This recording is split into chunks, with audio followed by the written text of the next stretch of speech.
You know, even if you've been speaking English for a while, there are always a few little things that can be real head scratchers, right?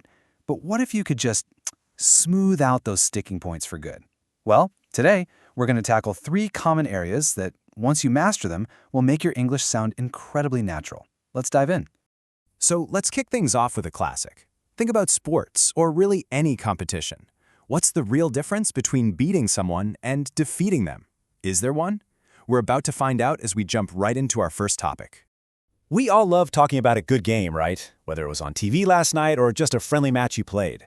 But using the right words is what really makes you sound like you know what you're talking about. It's about connecting over the drama of it all. So let's get our vocabulary game ready.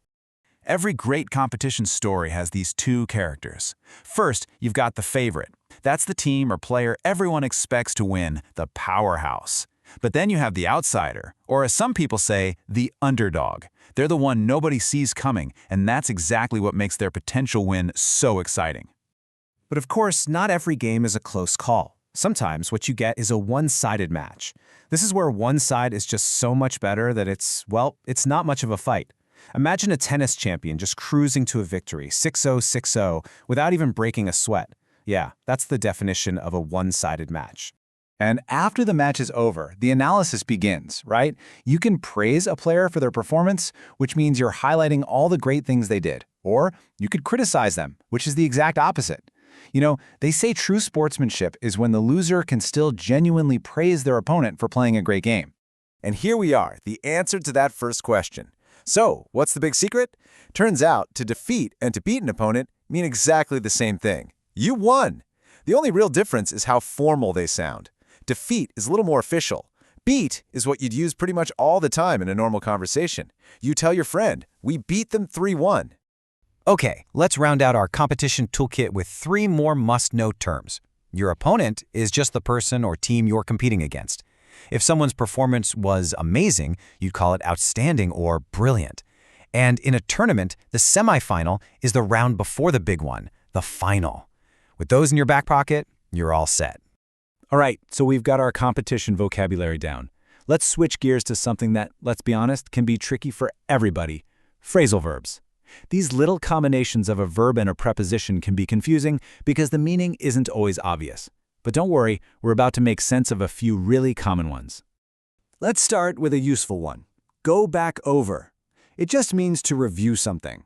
So you might ask a teacher, hey, can we go back over that last rule? Or you might be thinking, I really need to go back over my notes before this test. It's all about checking something again to make sure you understand it. Okay, listen up, because this one is huge. When you point out something, you're drawing attention to it. But the key is the little word that comes after. You point something out to someone, never ever of someone. She pointed out the error to me. That's correct. This is such a common mistake, and getting this right will make a massive difference. Here are 3 more quick ones for you. To allude to something means you're mentioning it, but kind of indirectly. You're hinting at it. Cross out is easy. It just means to draw a line through something you want to get rid of. And if you say, let's come back to that, you're just parking that topic to talk about later. Now, this is a great way to see the tiny but important difference between 2 we just learned. Think of it like this. Go back over is like rereading an entire chapter to study for a test. Come back to is like putting a bookmark on one specific paragraph you want to look at again later. See, one is a whole review, the other is returning to a specific point. Okay, from vocab and phrasal verbs, we've arrived at our final and maybe our most important topic. I like to call this the golden rule of grammar. Honestly, getting this one concept right is one of the biggest shortcuts to sounding truly fluent.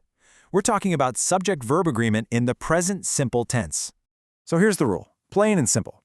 When you're making a positive statement, a simple fact, and the subject is he, she, or it, the verb gets an S on the end. That's it.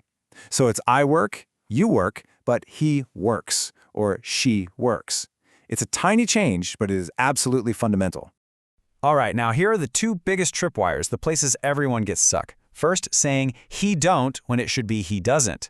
Second, and this is a big one, adding an S to the verb in a negative sentence. Remember, once you use doesn't, the main verb just relaxes. It's he doesn't go, not he doesn't goes. This table right here is your new best friend. Seriously, just look at the he, she, it row and follow it across. You see the pattern right away, don't you? It's works in the positive, but then that S jumps over to the helper verb in the negative, doesn't work. And the question, does she work? Once you see how that S moves, it all just clicks. So let's make this an automatic reflex. The next time you use he, she, or it, just run this quick mental check. Step 1. Is my sentence positive? If yes, add that S to the main verb. Step 2. Is it negative? If yes, use doesn't and the simple original verb. That's it. That little two-step will build the right habit super fast. And I really want to leave you with this thought. Out of everything we've talked about today, mastering this one grammar rule is the fastest way to level up your English. It's one of those little details that really stands out.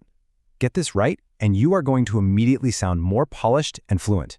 It's a promise.